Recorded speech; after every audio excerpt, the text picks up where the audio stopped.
So you fly out tonight, if I'm not wrong. President Zuma, thank you very much for joining us. Firstly, I'd like to ask you about the concrete trade steps, the discussions that you've had with the German Chancellor, Angela Merkel. What is the deepening of the relationship from your point of view? How do you see it, and what can South Africa and Germany do together to ensure that this trade relationship continues into the future? No, firstly, we have very good trade relations with Germany. It is a question of how do we deepen them. But what is also important is that Germany plays an important role in the European Union. It is also a leading economy. But what is also important, Germany is also looking up to Africa in general, and South Africa specifically, because we have got a very good history between the two countries. There are a lot of German companies in South Africa, about 600 companies, which are working very well. And therefore, the possibility to expand and deepen that relationships are very big. So it comes to say, what else can we do? I think we met government and we have met business. It was our last kind of meeting. And there's a greater enthusiasm here and a greater enthusiasm on our side as well to grow the economy. On very specific issues, the issues of infrastructure, the issues of helping us to augment what we are doing in terms of skills development, particularly of our youth, given the fact that it is the empowerment of people that helps the economies to grow. And therefore, that is an important one. They are ready to deal with matters, particularly vocational training, etc. But they are also ready to share the experiences of SMMEs. How do you grow the economy of small business, which are very important in creating employment, but also in growing the economy? These are the areas we looked at. And as I say, what is important is that there is an enthusiasm on both sides that we need to find ourselves growing. Companies here are ready to move in, and they are doing very well in South Africa, those that are in South Africa in any way. So the direct investment, foreign investment, that Germany is doing is ready to grow that, so that we are in a better position to have those relations, but also helping to enter into the African space.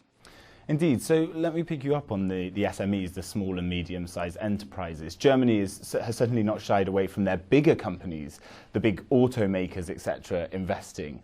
But there are some burgeoning SMEs in South Africa. How can the two countries work together to improve that and perhaps turn over this imbalance where South Africa is importing more German things than exporting their goods into Germany? Of course, that will be, in a sense, addressed by how do we expand the relationship and what specific areas we are looking at. In my delegation, besides the Trade and Industry Minister, is also Minister of Small Business Development, who is here, and specifically is to look at how the Germans have succeeded to develop it as well as sustain it. And therefore, we need to learn from here so that we can address it to our situation, which needs that kind of skill even more, given the nature of South Africa. So we are hopeful that our engagement today and going to the future will help us, therefore, to turn the scale in South Africa in favor of growing the small businesses. South Africa's biggest investor is the Chinese, and the second biggest is the Germans. The Chinese themselves recently have been on a big diplomatic push internationally, gaining investments, heading out to, they've been in France and in the UK, etc. How do you see South Africa's position internationally with these big trading partners? Is South Africa in a good place? Are investor relations as good as they might ever be or have been? Yes, I think we've made very good progress in terms of growing the foreign direct investment. in South Africa, as we will always say, is not enough. We need more because we need to grow our economy, particularly taking into account the challenges that have faced the global economy. Any economy to grow will either look at itself but also link with other important and meaningful investors. And this is what we are looking for.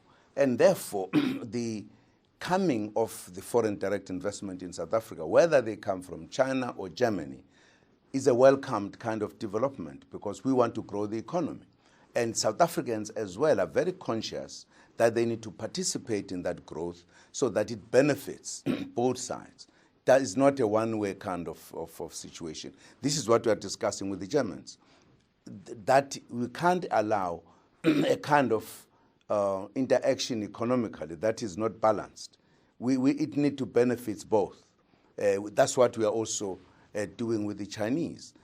That, from our point of view, will grow the South African economy, will therefore be in a position to be at a level where we want it to be in terms of addressing our challenges. If you don't mind me bending this towards the US and the AGOA thing and how important these trade relations are, you mentioned their balance between trading partners, and certainly there's been some condemnation of the US's position in South Africa. What are your feelings about that with regard to kind of trade relations internationally as far as the South African point of view goes? Well, we don't make a choice. We don't say this one is better than that one. We are saying whoever is ready to do business with us, but if you are doing business with us, it must not be a one-sided thing. It must not also undermine that relationship. It must be a kind of a relationship that give respects to each other, and that you should consider each other's kind of positions. We don't want a situation wherein one side looks down upon the other. We have come from the former colonialists, which looked down upon former colonial subjects, etc. And that's what we don't like. And therefore, we do not want the United States to handle the matters in a manner that is not acceptable, because we are not going there to beg. This is a business kind of a relationship wherein both sides should benefit. And we for an example, in relation to AGOA, we see no reason why. What prompts the kind of statements that seem to be putting ultimatums? We don't in business deal with ultimatums, really. We should deal with business in a user-friendly fashion. And that's what we expect to whatever country that has relations with us. Because once you use that, you remind us really of the colonial kind of thing, and we don't like it. Back at home in South Africa, there's been many reports about the state plane going on. I wonder if you feel that that might have marred this trip to Germany at all, and whether you would feel willing to kind of clear up your position on it. I mean, what I've read is that it's only an idea and that there was a reference towards it that might have been picked up in the media and they've run with it. Do you have any comments you'd like to make on that? I did not even know about that because it's not in plan. And I'm happy that it has been clarified by the military. And I think I'm told they had time to explain this in greater details. There's nothing of that nature except the idea. But you know, South Africans love picking up, even if it is a leaf just passing through, they say, some animal has passed, and you can, sensation, really. Well, there's nothing of that nature. It has been clarified, as I was reported today. My final question is on the Burundi crisis. Now, we've seen many troubling times in Africa over the last decades, and there is some concern that Burundi might become a real catastrophe. What can you as arguably one of the most prominent leaders on the African continent, what can you do, what can the South Africans do and other African leaders to ensure that this crisis doesn't spiral out of control? Well, that is a concern of all of us. We wouldn't want Burundi. Burundi, much as it is not a very huge country, but it went into a crisis that took a number of years. And it was a very difficult one to really resolve. One would have imagined that the Burundians would remember that. It's not a long time ago, it's very recent. They've just had one term that was really a government of the people that elected it, no longer unity government, etc., but the party leading. One would have imagined that the CNDD-FDD had actually managed to be the first government to bring about peace and stability. And one would have thought it cannot therefore be the one who again plunges the country back to that kind of a situation. It's an unfortunate situation. We are hoping to play a role, particularly because the matter is being dealt with by the Great Lakes region. That is their region, and I think they appointed President Museveni to mediate. That process is going, but the situation doesn't seem to be getting towards the end of the conflict. It seems to be deepening, and there is a general concern, in fact, global concern. I was phoned by the Secretary General of the United Nations, who was saying, look, can the leaders in the continent of Africa do something? I think in a sense, as we go back, we will begin really to engage. We, as South Africa, knowing what happened before, we were worried as the elections were coming when we saw the tension building. And we talked to the leaders there to say we fear that if they don't consider the way they were approaching the issues, that it could take the country and plunge it back to conflict. If they don't change, we think it will. They said, no. We are controlling, the situation is under control. But today, I think they admit that the situation is difficult, and they of course complain that the bigger part or percentage of the problems comes from outside of the country. But they were the ones who opened up that possibility. That's a reality they must also recognize. We are therefore going to interact with them very closely, taking into account our experience there as a country, because we participated in bringing about peace under very difficult conditions, which the Burundians should have remembered. But unfortunately, they moved in a particular way.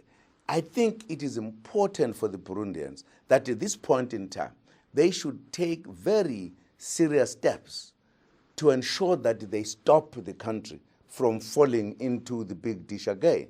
They need to be bold enough to take decisions that will make the country retreat back to a kind of an interaction that will make all the Burundians have a kind of conclusion that will satisfy all of them, so that even if there are people outside who are taking advantage of it, should not find a fertile ground.